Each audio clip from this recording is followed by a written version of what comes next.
Many teachers will find some time for independent reading, and I'm joined by Marianne Woolpott, Affiliated Lecturer of the University of Cambridge, and Becky Thompson, who is a teacher at Bannerman Road Community Academy and Children's Centre, Bristol, to find out how we can make independent reading time support reading for pleasure more effectively. So Becky, can you tell us what opportunities are set up in your classroom for independent reading? So I think the important thing is that it's child-led. So we have a variety of texts, picture books, non-fiction, newspapers, magazines, novels, for them to choose from. It's not quiet time. They are expected to talk to their friends about their books. And the most important thing is that it's enjoyable. So we might go outside if it's warm and sunny, or they might sit by their friends. And the important thing is that they have ownership of that time. It's not me saying, sit quietly on your own reading a book that I've given you. That must sound very chaotic then. Do you have any rules, or how do you sort of ensure that that time is used effectively? So if I'm honest, the high quality texts that we have in our classroom do the work for me.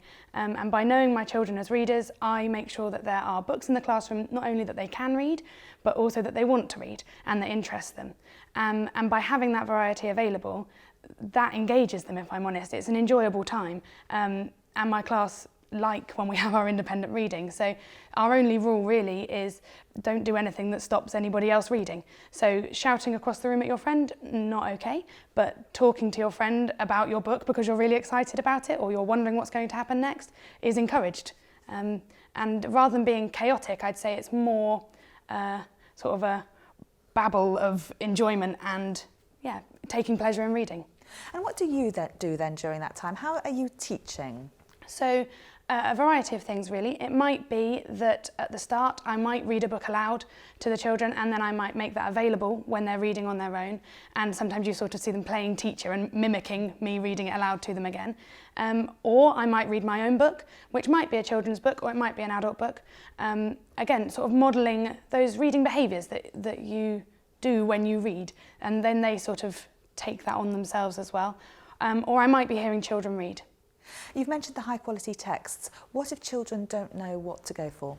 So I have started doing these things called book walls, which I sort of borrowed the idea from Prue Goodwin at a book trust conference. And what it does is basically you have sort of a different range of boxes, and in there I put some suggestions for the children of things that I think they would like to read. So it's not just me picking anything random off the shelf. I have a good knowledge of children's books and then I pick those knowing my children as readers. And also on there are some blank boxes where they can put in books that they would like to read as well. And I think this encourages two things really. One, they love the fact that there's a dialogue between the teacher and the student as a reader, and they really like that I've recommended something for them, and that's very exciting. But also they have a sense of ownership, that they choose which one they want to read, they choose what to add on themselves, and that works really well at the moment. Excellent, thank you Becky. Marianne, what were some of the key findings from the Teachers as Readers research about independent reading time? Well, I think actually what Becky has illustrated so beautifully in her classroom is that independent reading time can and should happen in classrooms and outside of classrooms, because it has an impact on children's reading, children's motivation to read, there's the will to read as well as the skill to read. What the Teachers as Readers research found was that at the start of the project, actually many teachers were having independent reading time in their classrooms, but maybe not making the most effective use of it.